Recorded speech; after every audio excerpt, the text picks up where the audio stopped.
我叫李学峰，是国网尼夏电科院的一名职工，从事变电设备状态评估及技术监督相关工作。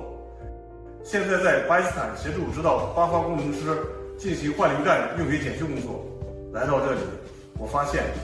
8方现在最需要的，一是直流技术的运维检修管理经验，二是状态评估、技术监督等一些工作的体系化建设。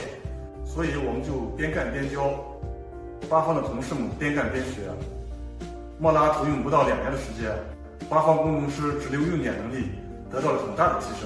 有效推进了运检技术的本土化。今年是中巴建交72周年，也是中巴经济走廊启动10周年。作为参与者和见证者，我体会到了一名中国工程师的责任和使命，也深刻感受到中巴友好合作的力量和意义。